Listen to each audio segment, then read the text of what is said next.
तुम्हारे एक गलत फैसले ने कितनी ज़िंदगी खराब कर दी। अमित और नमन बचपन से साथ साथ बड़े हुए। पढ़ लिखकर शहर के नामी गिरामी कॉलेज में टीचर हो गए। नौकरी मिल जाने पर दोनों ने एक छोटा सा 2 बेडरूम का घर किराए पर ले लिया। खाना बनाने और घर की साफ सफाई के लिए एक नौकरानी रख ली।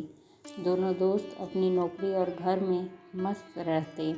आसपास के लोग उनकी दोस्ती से जला करते थे। जहाँ अमित धीर गंभीर कम बोलने वाला था, वहीं नमन वाचाल मस्त बेफिक्र चंचल और मजाकिया टाइप का था। दोनों एक दूसरे से एकदम विपरीत होते हुए भी गहरे दोस्त थे। अमित के माँ बाप की रोज़ रोज़ की लड़ाइयों से तंग आकर अमित गृह कलह के कारण अंतर्मुखी हो गया था। इसी वजह से कम बोलता। बस जब वो और नमन साथ होते तो उसके चेहरे पर हंसी दिखाई देती। नमन की विधवा माँ पास के गांव में रहती। कभी कभार दोनों दोस्त उनसे मिलने जाते। वह नमन के साथ अमित को भी बहुत प्यार करती। कॉलेज के यूथ फेस्टिवल के दौरान अमित की मुलाकात नैना से हुई। नैना एक सम्राट परिवार की बेटी थी, बहुत संस्कारी, सुंदर और सुशील। नैना से मिलकर अमित को लगा जैसी जीवन साथी की उसे तलाश थी, जैसी संगनी उसे चाहिए थी, नैना 100% वैसी ही है। नैना महिला कॉलेज में प्रख्यात थी, अपनी कॉलेज को रिप्रेजेंट कर रही थी। 2-4 दिन के साथ में ही दोनों को लगने लगा जैसे वे एक दूसरे के लिए बने हैं। बिना किसी लाग लपेट के अमित ने नैना को प्रपोज कर दिया। नैना ने अपने माँ बाप से अमित को मिलवा दिया। अमित ने सबसे पहले नैना को नमन और उसकी माँ से मिलवाया, यह कहकर कि मेरा असली परिवार यही है। नमन के पैर तो जैसे जमीन पर पड़ नहीं रहे थे। ब्याह की पूरी रस्मों के दौरान वह नैना से मजाक करता रहा। कभी कहता, मैं और अमित 2 जिस्म एक जान है, मैं तुम्हें भाभी कहने से रहा। मेरा भी उसी तरह ख्याल रखना पड़ेगा जैसे अमित का रखोगी। ब्याह हो गया। नमन ने अलग घर ले लिया, पर उसने घर सजाने का जिम्मा नैना को दे दिया। पर्दे, सोफा, बेड सब नैना ने पसंद कर दिया। नमन नैना के बनाए खाने की तारीफ के पुल बांधता रहता। नमन की माँ अक्सर नैना से कहती कि जल्द से नमन का भी घर भंसवा दो। तब नमन कहता, नैना अपने जैसी लड़की दिला दो तो कल ही दूल्हा बन जाओ। नैना की कोई बहन भी तो नहीं, वरना उसी को ब्याह कर ले आता। नैना कभी कभी नमन की हर वक्त की तारीफ़ें सुनकर असहज हो जाती। नमन मजाक करता तो नैना की नज़र अमित पर जाती, तो उसे लगता अमित का कुछ नहीं रहा, पर उसे पसंद नहीं आ रहा। अमित नैना को जी जान से प्यार करता था, पर उन दोनों के बीच तीसरे की उपस्थिति उसे बर्दाश्त नहीं होती थी। नमन रोजाना ही अमित के घर चक्कर लगा लेता था, फरमाइश करके अपनी मनपसंद डिश बनवाता और घंटों अमित और नैना के साथ समय व्यतीत करता। उसकी तो अमित के अलावा कोई कंपनी थी ही नहीं। ब्याह के पहले वे छुट्टी के दिन कभी लॉन्ग ड्राइव पर, कभी पिकनिक पर जाते, तो ब्याह के बाद जब नमन भी उनके साथ जाता तो अमित को बिल्कुल अच्छा नहीं लगता। प्रोग्राम बनने पर वह किसी न किसी बहाने कैंसिल कर देता। नैना की वजह पूछने पर वह कहता कि नैना उसे आने को मना कर दिया करे। इस पर नैना कहती, दोस्त आपका है, मैं कैसे मना करूं? करना हो तो आप उसे ना आने को कहें। बिना किसी वजह के अमित और नैना के बीच अजीब सी दूरी आने लगी थी। और तो और अमित को लगने लगा था कहीं दोनों के बीच कुछ चल तो नहीं रहा। वह कामवाली को भी चुपके से पूछता, कहीं नमन उसके पीछे घर तो नहीं आता। शक का बीज अमित के दिल में धीरे धीरे अंकुरित हो रहा था। कई दिन से सुबह उठकर नैना को लगता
नहीं है।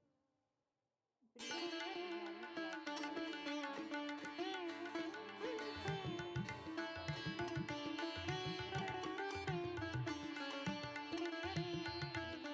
गए। आधे छुपते ही उसे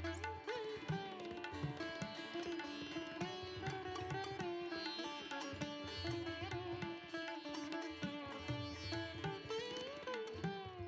कहा। यूनिफॉर्म को उसने और नौकरी में उसे तेजी से बताया।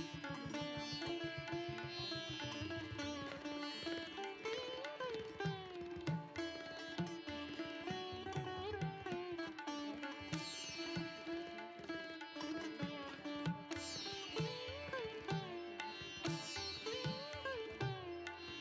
प्रिया ने कहा उसकी मम्मा के पास अपने पापा की फ़ोटो देखी है, आप बिल्कुल वैसे हो, पर मम्मा ने तो कहा था मेरे पापा नहीं हैं, सुनकर मेरा चित्त ही उठा। मैं मानो जैसे वहीं खिलना सीखा हूँ। प्रिया को लेकर अगले दिन घर आया। मम्मी को सभी कटोरियों और थालियों से आगे पीछे घसीट के अपने चेहरे पर जैसे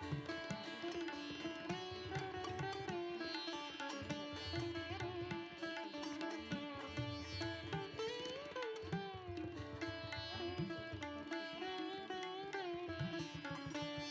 नहीं था। मैं तो स्कूल और उसके प्रिंसिपल के बारे में और भी जान सकती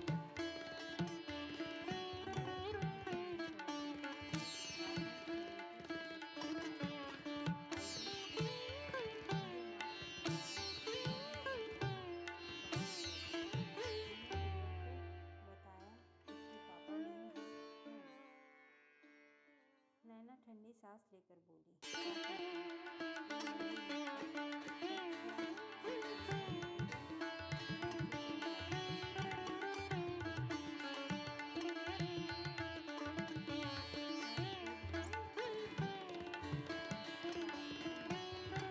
दी। उससे मेरा बहुत चिढ़ गया। मैं उसे कहता था शायद उसका जन्मदिन भी भूल गई है। मैंने उससे पूछा उसके पापा मुझे